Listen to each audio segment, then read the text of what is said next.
오늘 주시는 말씀은 사무엘하 10장입니다. 10장 1절부터 19절인데요. 같이 읽겠습니다. 그 후에 암몬 자손의 왕이 죽고 그의 아들 하논이 대신하여 왕이 되니 다윗이 이르되 내가 나하스의 아들 하논에게 은총을 베풀되 그의 아버지가 내게 은총을 베푼 것 같이 하리라 하고 다윗이 그의 신하들을 보내 그의 아버지를 조상하라 하니라. 다윗이 신하들이 암몬 자손의 땅에 이르매 암몬 자손의 관리들이 그들의 주 하논에게 말하되 왕은 다윗이 조객을 당신에게 보낸 것이 왕의 아버지를 공경함인 줄로 여기시나이까?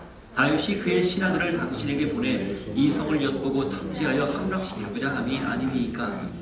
이에 하논이 다윗의 신하들을 잡아 그들의 수염 절반을 깎고 그들의 의복에 중동볼기까지 자르고 돌려보내매 사람들이 이 일을 다윗에게 알리니라. 그 사람들이 크게 부끄러워하므로 왕이 그들을 맞으러 보내 이르기를 너희는 수염이 자라기까지 여리고에 머물다가 돌아오라 하니라. 암몬 자손들이 자기들이 다윗에게 미움이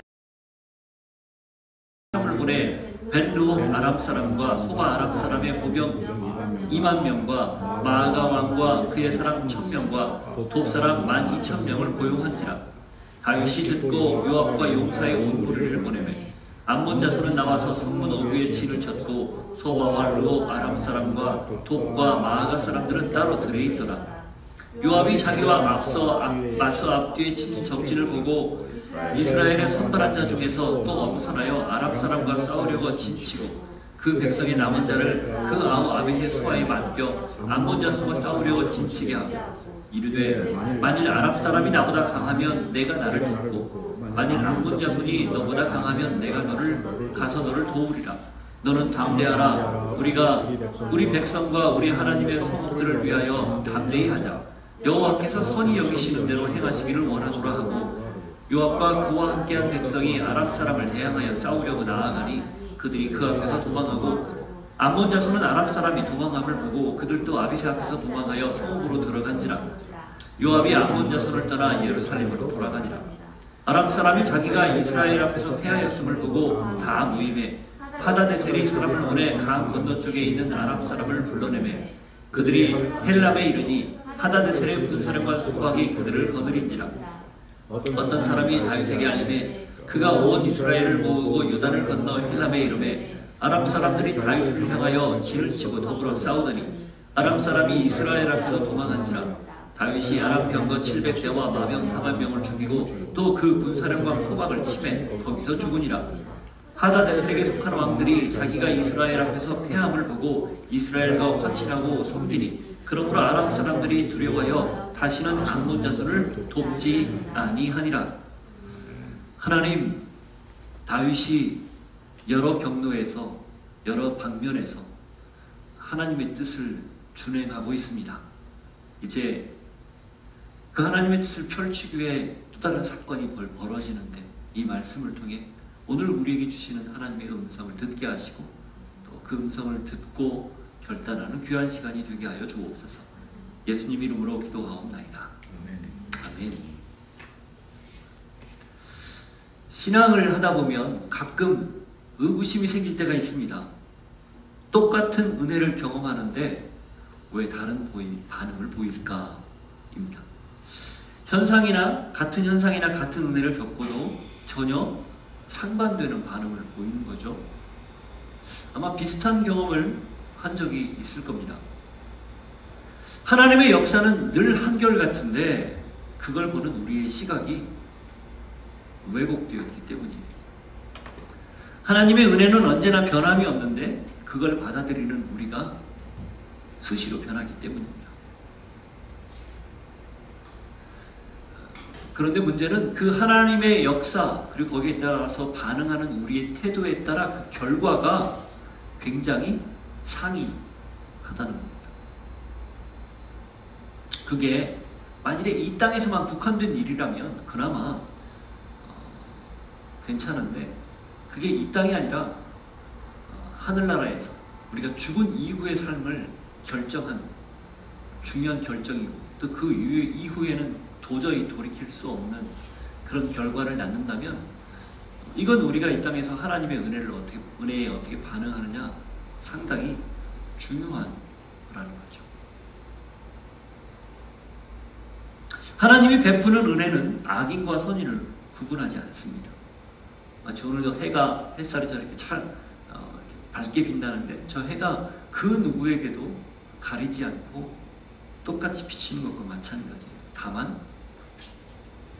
그림자가 진 곳, 가려진 곳, 손가락으로 내 손바닥으로 해를 가리면 그 해가 나를 비치지 않을 뿐이죠. 바꿔 말하면 하나님의 은혜는 언제나 한결같습니다. 늘 지속적이고 늘 우리에게 변함없이 다가옵니다.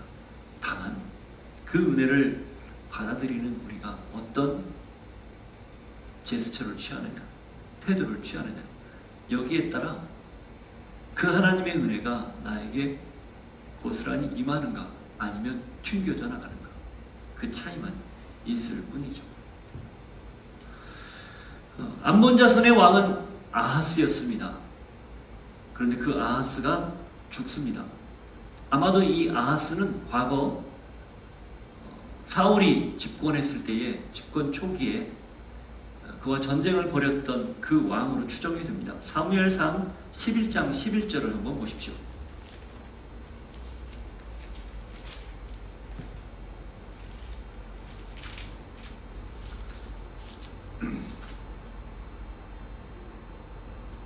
같이 읽습니다. 이튿날 사울이 백성을 3대로 나누고 새벽에 적진 한가운데로 들어가서 날이 더울 때까지 암몬 사람들을 치매 남은 자가 다 흩어져 둘도 함께한 자가 없었더라.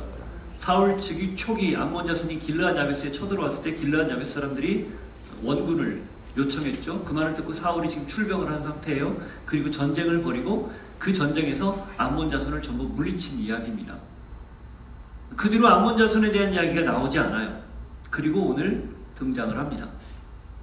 그 이야기즉슨 아마도 암몬 자손이 사울 치세 때, 사울이 다스리고 있었을 때에는 이스라엘에게 상대적으로 여류에 있어서 지배를 받지 않았을까. 구체적인 지배는 아니어도 조공 관계를 가지고 그렇게 영향력을 주고 있지 않았을까. 그런데 그 아하스가 죽고 그 다음 왕, 그의 아들인 한운이 지금 왕이 된 그런 상황이 벌어진 거예요. 아하스가 죽었다는 말이 이걸 통해 볼 때 아하스가 상당히 장기 집권을 한 것 같아요. 오랫동안 왕으로. 그러고 다윗과 또 나름 좋은 관계를 유지하지 않았나, 그런 생각이 듭니다. 왜냐하면 1절, 2절에 보면 그 아하스가 죽었다는 소식을 듣고 다윗이 조문단을 파견하기로 결정했기 때문이에요. 1절, 2절 한번 보십시오. 그 후에 암몬 자손의 왕이 죽고 그의 아들 한운이 대신하여 왕이 되니 다윗이 이르되 내가 아하스의 아들 한운에게 은총을 베풀되 그의 아버지가 내게 은총을 베푼 것 같이 하리라 하고 다윗이 그의 신하들을 보내 그의 아버지를 조상하라 하니라. 다윗의 신하들이 암몬 자손의 땅에 이름에 적의 적은 동지라고 했던 그런 얘기들 있잖아요. 아마 사울의 정적이었던 다윗, 그리고 사울에게 억압을 받고 있었던 아하스, 이 아하스와 다윗은 어느 정도 서로 이심전심으로 통했던 것 같아요. 그래서 다윗이 즉위했을 때, 왕이 되었을 때 아하스가 어떤 도움을 줬던 것 같습니다. 성경에는 기록되어 있지 않아요. 그러나 2절에 의하면 은총을 베풀겠다, 내가 그에게 베풀겠다 표현되어 있죠. 왜? 그의 아버지가 내게 은총을 베푼 것 같이, 이 표현이 있습니다. 이것 때문에 모종의 어떤 서로 간의 관계가 있었다는 걸 알 수 있어요. 그런데 여기 지금 2절에 나오는 내가 한운에게 은총을 베풀겠다, 그의 아버지가 내게 은총을 베푼 것 같이, 이 내용이 지난 시간에 우리가 봤던 무비보셋을 찾으면서 했던 다윗의 말 기억나십니까? 9장 1절 다윗이 이르되 사울의 집에 아직도 남은 사람이 있느냐? 내가 요나단으로 말미암아 그 사람에게 은총을 베풀리라. 요 말하고 똑같은 문법과 똑같은 단어가 쓰여 있어요. 지난 시간에 제가 이 말씀을 이야기할 때 어떤 왕이라는 지위를 가지고 누구에게 일방적인 시혜를 베풀듯 그런 자세가 아니라 다윗이 요나단과의 약속을 기억하고 그 약속을 충실하게 내가 지금 이행하겠다, 지키겠다, 누구와 함께? 아들과 함께, 그의 자손과 함께 그 대등한 관계에서 호의를 베푸는 거라는 말씀 드렸죠? 기억나시죠? 지금 이 한온에게 하는 것도 똑같은 겁니다. 그 2절 내용이 그의 아버지가 내게 은총을 베푼 것 같이 나도 그에게 은총을 베풀리라. 이게 어떤 우위에 있는 사람이 여류에 있는 사람한테 일방적으로 베푸는 은혜가 아니라 똑같은 동등한 위치에서 동등한 호의를 지금 베풀겠다, 나누겠다. 아하스와 약속했던 것을 내가 지금 한온에게 그대로 이행하겠다. 그런 의미가 담겨 있어요. 다시 말하면 다윗이 자기가 지금 상당히 많은 지역을 정복하고 그 고대 근동의 지금 패권 국가로 지금 부상하고 있거든요. 그 위세를 떨치기 위해서 암몬 자손을 외압을 주거나 혹은 무언가 의도를 가지고 접근하지 않았다라는 것을 성경이 분명히 밝히고 있는 거예요.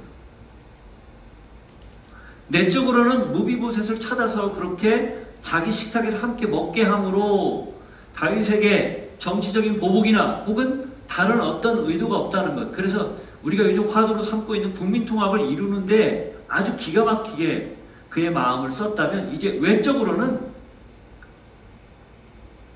선대왕이었던 아하스와의 약속을 기억하고 암몬 자손에게는 호의를 베풀려는 그런 다윗의 진심이 드러나는 그런 표현이다 라는 겁니다. 이해는 안 돼요. 왜 그랬을까? 근데 전쟁에서 승리할 때 전투를 벌이지 않고 불필요한 것들을 소모하지 않고 외교전으로 서로 간에 어떤 조약을 체결하면서 상호 우호 조약을 체결하는 이것만큼 더 멋진 승리 또 상생하는 길 없지 않습니까? 다윗이 지금 그걸 이야기한 거예요. 블레셋이나 그다음 뭐 소바나 에돔 그리고 그 아말렉 이런 나라들은 전부 무력으로 진압하지 않으면 무력으로 물리치지 않으면 평정이 안 되는 나라였지만 암몬은 지금까지 좋은 관계를 유지했기 때문에 가능했었단 말이에요. 여러분 기억하시죠? 두로와 시돈 거기에서 다윗 시대 때 좋은 친화 굉장히 가까운 관계로 그래서 여러 가지 백향목이라든지 이런 사람들 석수나 목수들을 보내서 성전을 짓고 이 다윗 궁을 짓는 데 도와줬잖아요. 그게 솔로몬 시대까지 이어지잖아요. 그래서 거기는 전국 전쟁을 펼치지 않거든요. 그런 맥락으로 보시면 됩니다. 저는 그래서 이 모습 속에서 오늘 앞부분에서 저희가 같이 이야기했지만 서론에서 얘기했지만 하나님의 사랑이 어떻다라는 것을 잠깐 좀 보게 됐어요. 하나님의 사랑은 결과적으로 악인과 선인을 가리지 않고 똑같이 다 일방적으로 베풀어 주시는 그 놀라운 사랑이었다라는 거예요.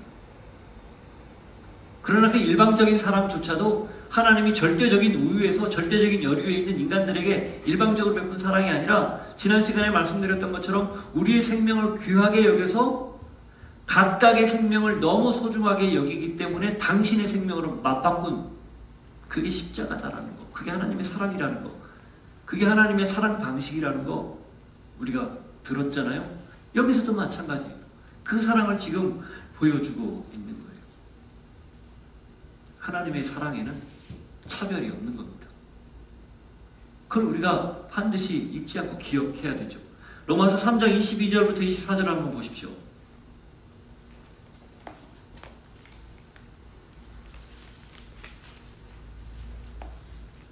하나님의 의가 어떻게 세상에 펼쳐지는지를 바울이 지금 설명하는 거예요. 바울의 논리 속에서 22절부터 24절 곧 예수 그리스도를 믿음으로 말미암아 모든 믿는 자에게 미치는 하나님의 의니 차별이 없느니라. 모든 사람이 죄를 범하였음에 하나님의 영광이 이르지 못하더니 그리스도 예수 안에 있는 속량으로 말미암아 하나님의 은혜로 값없이 의롭다 하심을 얻은 자 되었느니라. 모든 믿는 자에게 미치는 하나님의 의, 차별이 없다는 거예요. 누구에게든 그가 악인이었던 선인이었던 하나님을 알았던 몰랐던 하나님을 알게 된 이후에 하나님을 고백하고 인정한다면 그것은 그래서 받아들인다면 아무런 차별이 없이 동일하게 흘러간다라는 걸 알려주는 거죠.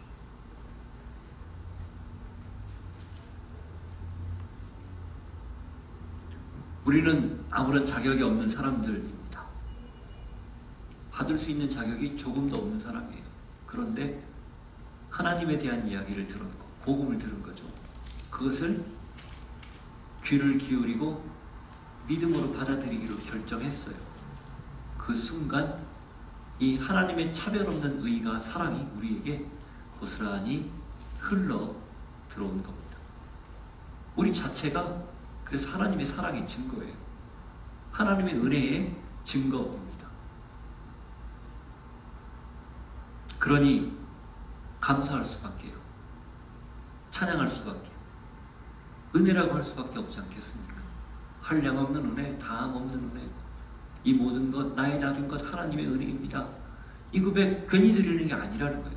찬양이 좋고 멜로디가 좋고 가사가 좋아서 드리는 게 아니라 마음으로 담아서 드리는 우리 중심의 노래라는 거죠. 여러분 꼭 기억하십시오. 이 하나님의 은혜를 우리가 기억해야만 우리는 오늘을 살아갈 수 있습니다.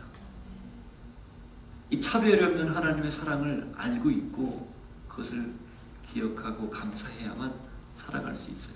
만일에 이걸 잊으면 그 순간 우리는 내 기준으로 나의 삶의 방식이 바뀌어서 내 기준으로 보고 듣고 느끼고 만지고 믿기에 그 끝은 언제나 비판, 불만, 불평, 한탄,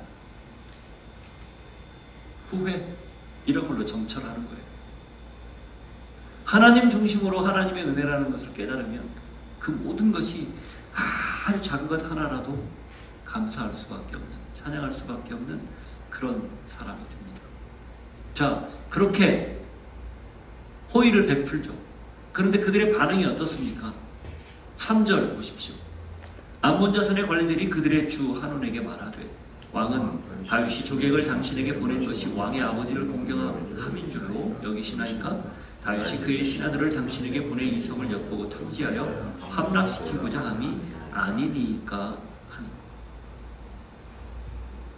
이들의 반응은 호의를 호의로 받아들이지 않고 그 안에 있는 저희를 파악하고 오해해서 결국 어떻게 된 거예요? 제대로 파악하지 못하고 잘못된 정보를 한온에게 제공합니다. 지금까지 다윗이 어떤 태도로 일관했는지를 그들은 모르고 있었던 거예요. 아버지 아하스와의 관계를 어떻게 맺었고 그 관계를 어떻게 유지했는지 정확한 정보를 알고 있지 않았던 거예요. 아니, 알고 있었더라도 왕이 바뀌었기 때문에 마음이 바뀌었을 것이다 추측한 거죠. 그리고 그동안 다윗이 정적들을 어떻게 대했는지를 이들 역시 정보원이 있지 않겠어요? 몰랐겠습니까? 알았겠죠. 근데 믿지 못한 거예요.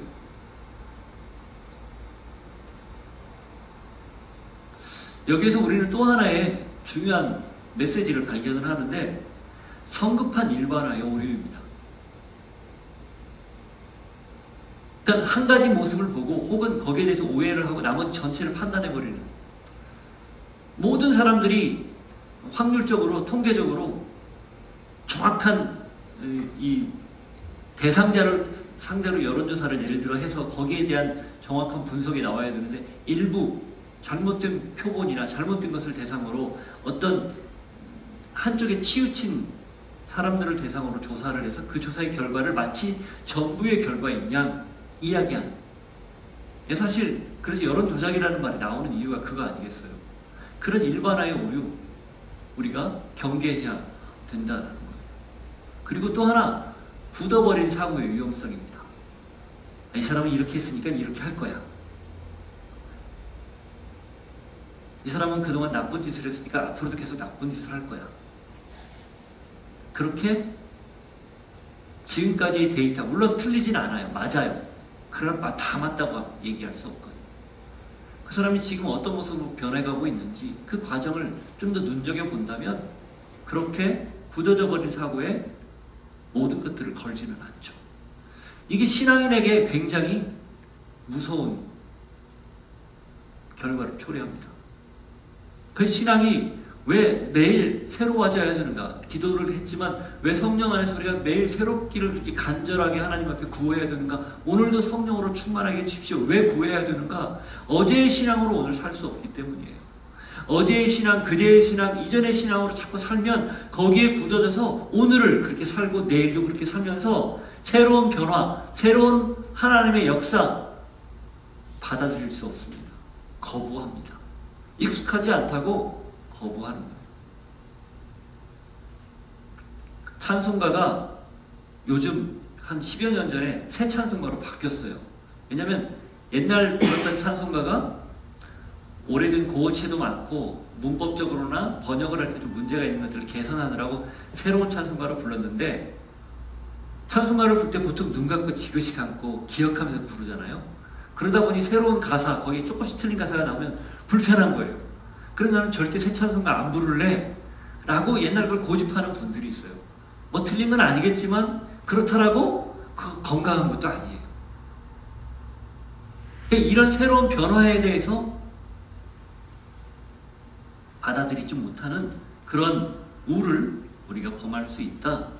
그런 것 아니겠습니까?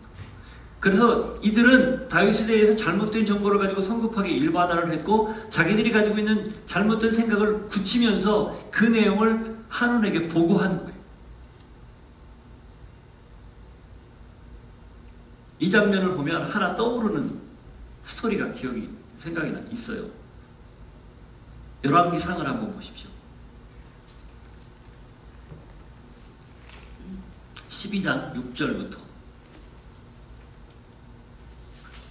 솔로몬의 아들 르호보암이 왕이 되었는데 솔로몬이 했던 건축, 여러 가지 대규모 토목공사나 이런 것들을 지속하려고 그래요. 그러니까 원로들이 와서 백성들이 그러지 말아달라고 요구를 합니다. 그랬을 때 솔로몬이 두 군데의 자문을 보내요. 하나는 아버지 선왕 시절에 있었던 원로들에게 자문을 구하고, 또 하나는 자기와 함께 자라난 어떤 좀 젊은 그룹에게 자문을 구하는데 상반된 조언을 합니다. 그 내용이에요. 6절.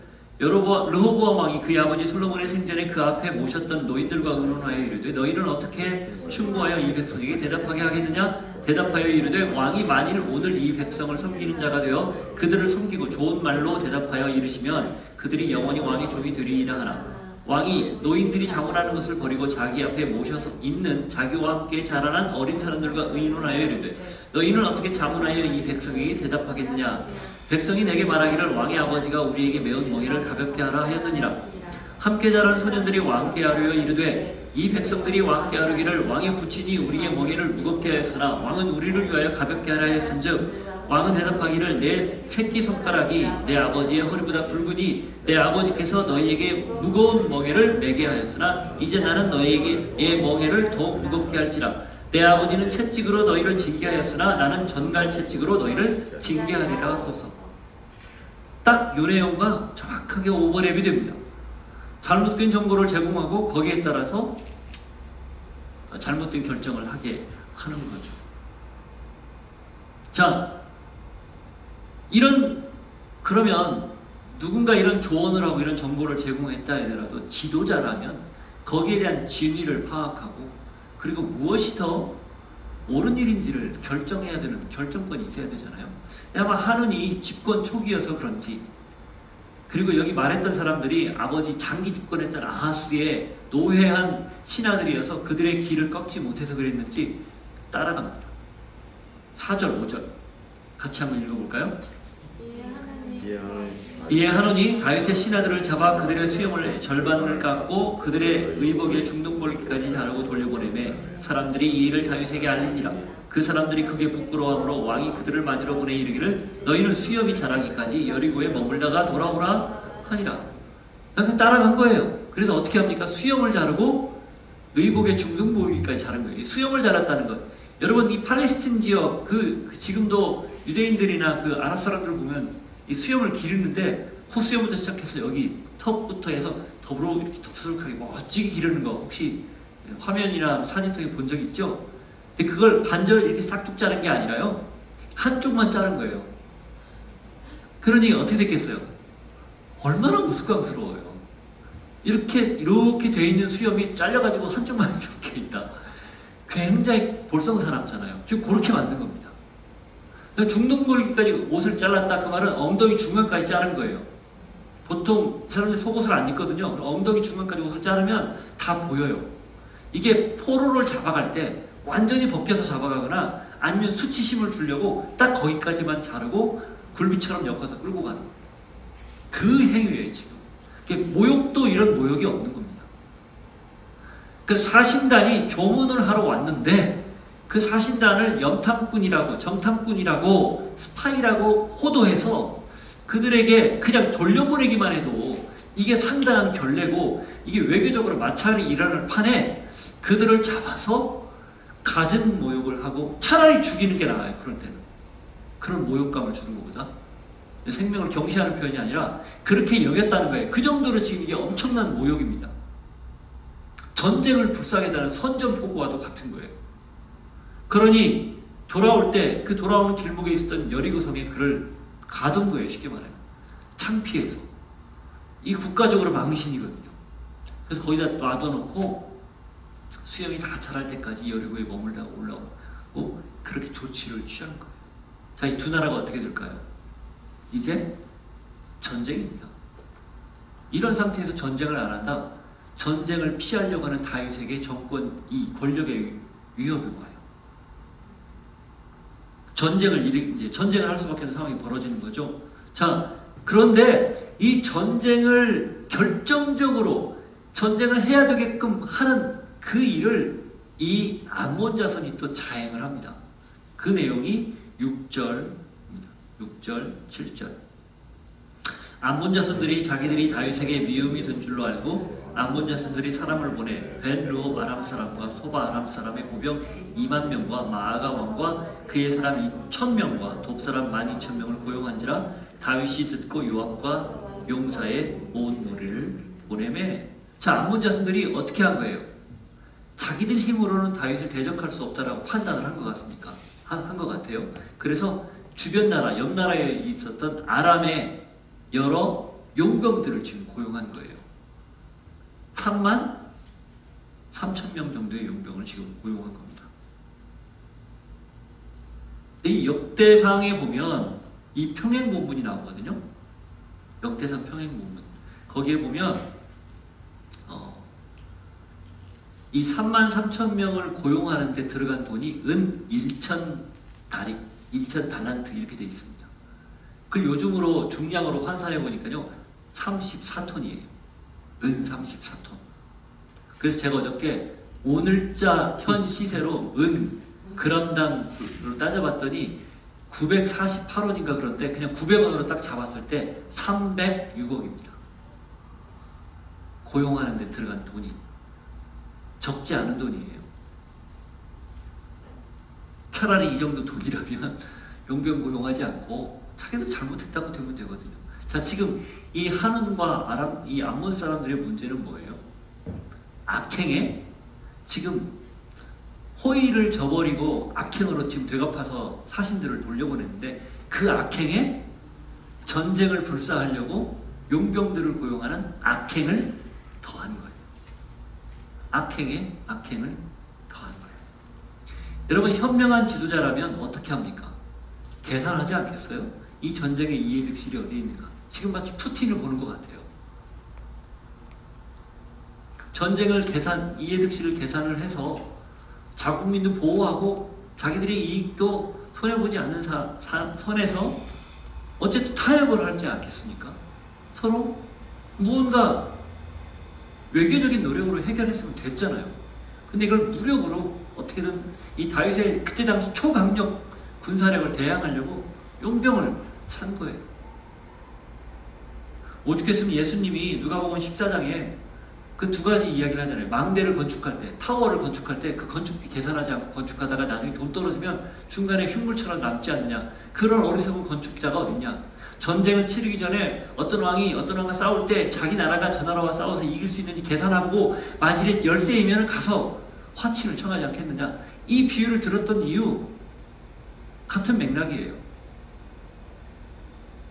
결국 뭐 여러 가지 적용이 되겠지만 불필요한 싸움, 불필요한 힘의 낭비 이런 것들을 피하고 더 어떻게 하든 하나님 나라를 이룰 수 있는 그런 목적으로 살아가야 된다. 그렇게 이야기하는 거죠.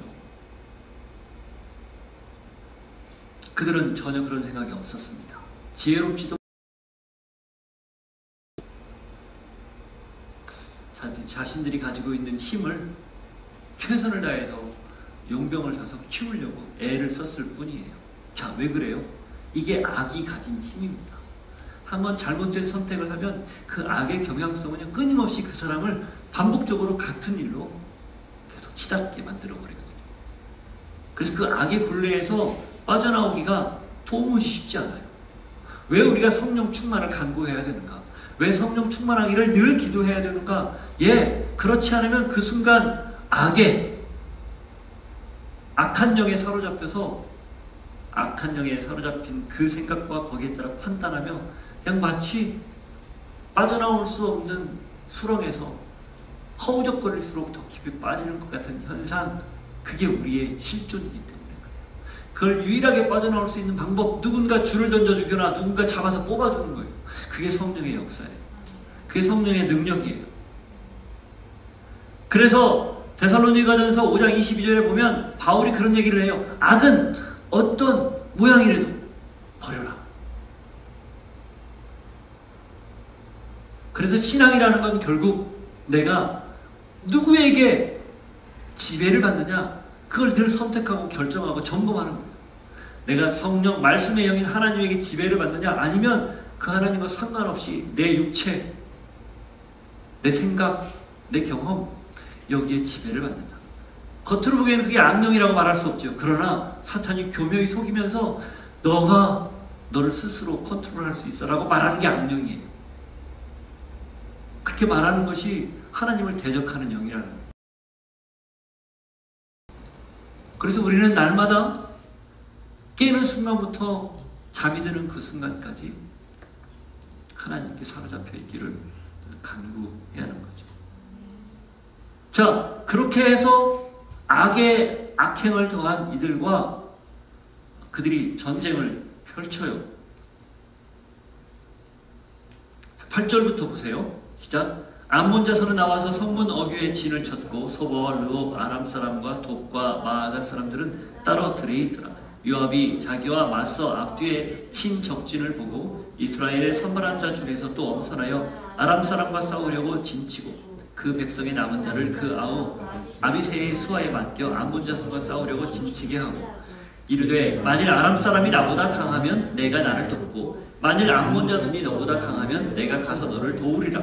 너는 담대하라. 우리가 우리 백성과 우리 하나님의 성읍들을 위하여 담대히 하자. 여호와께서 선히 여기시는 대로 행하시기를 원하노라 하고 요압과 그와 함께한 백성이 아람 사람을 대항하여 싸우려고 나아가니 그들이 그 앞에서 도망하고 암몬 자손은 아람 사람이 도망함을 보고 그들도 아비새 앞에서 도망하여 성읍으로 들어간지라. 거기까지요. 자, 이게 어떤 내용이냐면요, 그 소식을 듣고 용병을 고용했다는 그 아람 사람들의 소식을 듣고 지금 아람을 향해서 쳐들어간 거예요. 근데 조금 적진 깊숙이 들어간 겁니다. 그들이 매복을 하고 있는 상태였고 아람성, 그 암몬성이 앞에 있었고 그 뒤에 어느 날 가서 보니까 아람 사람들이 배후에 지금 포위된 상황이에요. 거기 9절에 보면 자기와 맞서 앞뒤에 친 적진을 보고 이렇게 돼 있잖아요. 그게 포위된 상황인 겁니다. 지금 치러 들어갔다가 적진 깊숙이 들어가서 잘못하면 어려움을 겪고 패할 수도 있는 그런 상황이 벌어진 거예요. 그때 요압이 전술을 발휘를 하죠. 요압 자기는 아람 용병들이죠. 그 33,000명과 싸울 테니까 아비새, 요압의 막내 동생이었던 아비새, 너는 암몬 성을 향해서 진격해라. 서로가 싸우다가 한쪽이 불리하면 그쪽을 가서 도와주자. 이렇게 한 거예요. 그런데 거기에 이 요압이 12절에 보면 너는 담대하라. 우리가 우리 백성과 우리 하나님의 성읍을 위하여 담대히 하자. 여호와께서 선히 여기시는 대로 행하시기를 원하노라. 이 말을 덧붙여요. 제가 이 말씀을 읽다가 참 요압 아이러니한 사람이네. 그는 굉장히 권력지향적이고 굉장히 잔인한 사람이에요. 그런데 어떤 때는 보면은 정말 헷갈리게 하나님의 사람처럼 행동도 해요. 왔다 갔다 하는 거예요. 근데 그걸 읽다가 제가 풋 웃었어요. 아, 이게 나였지. 이게 나구나. 어떤 때는 하나님의 사람인 척 사람인 것처럼 행동하는데 어떤 때는 전혀 그렇지 않은 것처럼 행동하는 그런 모습이 있더라고요. 그냥 에피소드처럼 여러분은 어떤지 한번 생각해 보십시오. 자, 어쨌든 그런 모습인데 하나님이 기가 막히게 이 요압의 한마디 때문인지 아니면 하나님의 섭리 속에서인지 도와요. 그래서 포위된 것을 뚫고 이 요압이 아람을 거의 초토화시킵니다. 아람 용병들을. 그래서 이 전쟁을 승리로 이끌어요. 그걸 보고 암몬 자손이 성으로 들어가 버리죠. 거기까지가 14절 앞부분까지의 내용이에요. 그런데 제가 이 부분에 있다가 이 14절 뒤에서 조금 갸우뚱했어요. 14절 뒤에 요압이 암몬 자손을 따라 예루살렘으로 돌아가니라. 이 말씀에서 잠깐 머물렀어요. 이게 왜 그러지? 자, 이 정도 지금 상황이면 용병은 지금 패퇴시켰고 주적인 암몬이 성으로 들어갔는데 거기를 쳐서 추가 공격을 해서 물리치고 이 전쟁을 멈추면 되잖아요. 끝내면 되잖아요. 그런데 물렸어요. 근데 물린 것도 그냥 물린 정도가 아니에요. 그 전쟁터에서 어느 정도 뒤로 후방으로 물린 게 아니라 아예 예루살렘으로 돌아가 버렸다고 되어 있어요. 제가 여기서 의아한 거예요. 왜 그러지? 왜 이랬지? 여러분 생각은 어떠세요? 그때 무릎을 탁 치면서 드는 생각이 있었습니다. 이게 하나님이 주신 기회였구나. 이게 지금 전쟁을 잘 보면 암몬 자손은요 거의 피해를 입지 않았어요. 아람 용병들만 지금 피해를 입었거든요. 그런데 들어간 걸 보고 요압과 아비새가 이유는 모르겠지만 전 완전히 군대를 빼버렸어요. 그것도 본국으로. 성경은 안 나와요. 행간을 읽은 거예요. 이게 하나님 주신 기회구나. 다시 주는 기회구나.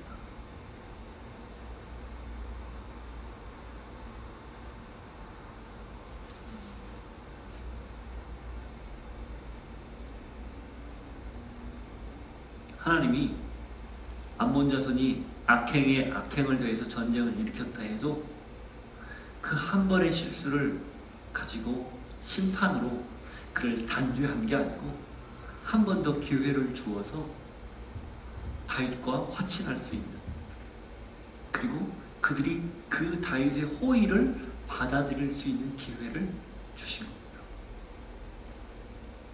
여러분, 그게 하나님이에요. 하나님은 항상 우리에게 세컨 찬스, 두 번째 찬스를 주세요. 끊임없이 주세요. 그리고 그 기회를 주신 까닭은 하나님께로 돌이키라고, 그 호의를 무시하지 말라고, 하나님이 베푸는 은혜를 버리지 말라고, 차지 말라고 주시는 기회입니다. 그걸 반드시 기억하십시오. 단호하게 한 번 안 했기 때문에 끝나는 것이 아니에요. 하나님은 반복적으로 주십니다. 다만 시간표가 있을 뿐이에요. 노아 시대의 사람들에게는 120년이라는 시간이 주어졌고, 그리고 우리에게는 우리의 생애에 지금 현재의 나의 삶의 자리가 주어진 셈입니다. 그때 하나님이 반복해서 이런 기회들을 주실 때 그걸 뿌리치지 않고 그 손을 맞잡고 하나님이 내민 그 손가락에 우리의 손을 댔을 때 거기에서 구원의 빛이 우리에게 임하는 거예요. 새로운 기회가 우리에게 주어지는 거예요. 지금 하나님은 암몬 자손에게 그런 기회를 주고 있는 겁니다. 이런 하나님의 은혜를 오늘 붙잡기를 바랍니다. 더 이상 뿌리치지 않기를 바랍니다. 그리고 그 은혜를 붙들고 하나님 편에 설 수 있는 여러분이 되기를 바랍니다. 자, 그렇게 해서 기회를 줬는데 그 다음 내용 15절 이하가 우리의 마음을 참 아프게 합니다. 15절부터 18절. 아람 사람이 자기가 이스라엘 앞에서 패하였음을 보고 다 모임에 하다데셀이 사람을 보내 강 건너쪽에 있는 아람 사람을 불러내매 그들이 헬람에 이르니 하다데셀의 군사령관 소박이 그들을 거느린지라. 어떤 사람이 다윗에게 알림해 그가 온 이스라엘을 모으고 유다를 건너 헬람에 이르매 아람 사람들이 다윗을 향하여 진을 치고 더불어 싸우더니 아람 사람이 이스라엘 앞에서 도망하지라. 다윗이 아람병거 700대와 마병 4만 명을 죽이고 또 그 군사령관 소박을 치매 거기서 죽으니라. 하닷 에셀에게 속한 왕들이 자기가 이스라엘 앞에서 패함을 보고 이스라엘과 화친하고 섬기니 그러므로 아람 사람들이 두려워하여 다시는 암몬 자손을 돕지 아니하니라. 엉뚱한 데서 지금 문제가 터진 거예요. 어떤 문제가 터진 겁니까? 이 아람 사람들이 자기가 고용돼서 참전했던 전투에서 이스라엘에게 패하자 이제는 대대적으로 국가적으로 병력을 동원해서 아람이 이제 이스라엘과 전쟁을 걸어온 겁니다. 이 암몬에 대한 격퇴는 그 다음 11장 12장에 나와요. 그때 가서 자세한 이야기는 하겠지만 무슨 얘기를 제가 지금 하려고 하는가? 다시 주어진 기회를 활용하지 않았다는 겁니다. 다시 주어진 기회를 받아들이지 않은 거예요. 암몬이 이후에 이스라엘과 화친을 위한 노력을 한 내용이 전혀 나오지 않아요. 그리고 약간 불똥이 옆으로 튄 것 같은 아람은 이 상황을 제대로 파악하지도 않고 자신들의 용병이 참패를 당했다는 이유 하나 때문에 무모하게 참전했다가 이제 다윗에게 철저하게 깨집니다. 무려 마병이 4만 명, 병거가 700대, 엄청난 패전을 겪는 거죠. 혹독한 대가를 그들이 지금 치르고 있는 거예요. 여기에서 우리가 알 수 있는 하나님의 음성은 뭘까요? 예, 하나님이 기회를 주시지만 끝까지 마지막 순간까지 기회를 주시지만 그걸 넘어가 버리면 그 임계점을 넘어가 버리면 더는 기회가 주어지지 않는다는 겁니다. 그게 우리 개인에게는 어떻게 보면 죽음 이후의 순간이에요. 그래서 죽음 전까지 그렇게 복음을 전하려고 하고 그렇게 예수님을 소개하려고 우리가 몸부림치는 까닭 아니겠습니까? 하나님이 무한정 사랑을 주시지만 그 사랑은 임계점이 있고 그 사랑은 시간표에 따라서 어느 한 개인에게는 각 개인의 이 땅에서의 삶까지라는 것, 이걸 우리가 꼭 기억해야 한다는 겁니다. 따라서 중요한 것, 우리가 언제 하나님 앞에 돌아갈지, 언제 이 생명이 다할지 모르기에 늘 우리는 오늘을 마지막처럼 여기고 사는 그런 태도가 필요한 거예요. 그런 이유 때문에. 저는 여러분이 이 내용을 읽고 괜히 복수를 한답시고 이 문제를 내가 해결한답시고 그렇게 나서지 않고 하나님이 주신 기회가 있다면 그 기회를 잘 찾아서 하나님의 손을 맞잡을 수 있는 은혜가 있기를 바랍니다. 19절 한번 보십시오. 하닷 에셀에게 속한 왕들이 자기가 이스라엘 앞에서 패함을 보고 이스라엘과 화친하고 섬기니 그러므로 아람 사람들이 두려워하여 다시는 암몬 자손을 돕지 아니하니라. 결과는 완전한 패배 또 혹독한 대가였습니다. 이런 일들을 겪기 전에 우리에게 주어진 하나님의 기회, 베풀어 주신 호의, 그것을 잘 선용하고 잘 맞잡고 반응할 수 있는 여러분 모두가 될 수 있기를 바랍니다. 하나님 아버지, 오늘 주신 말씀처럼 저희에게 늘 한결같이 베풀어 주신 하나님의 은혜를 기억할 수 있는 마음 주시되, 그렇게 은혜가 베풀어졌을 때, 다가올 때 우리 손을 내밀어 늘 하나님을 바라보며 따라갈 수 있는 귀한 결단과 결정이 저희들에게 있게 하여 주옵소서. 예수님 이름으로 기도하옵나이다. 아멘. 함께 일어나서 찬양합니다. 한량없는 은혜, 한량없는 은혜, 갚을 길 없는 은혜, 내 삶을 해워 사는 하나님의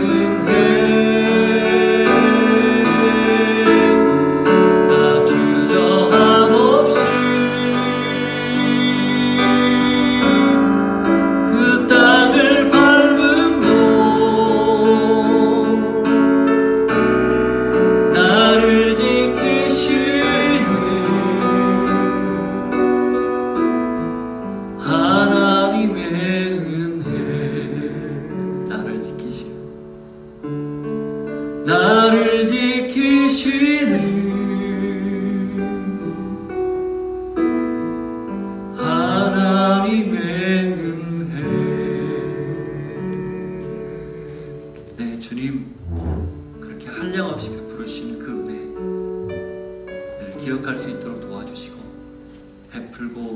또 내민 손 기꺼이 잡고 그 은혜에 동참할 수 있는 저희들 되게 하옵소서.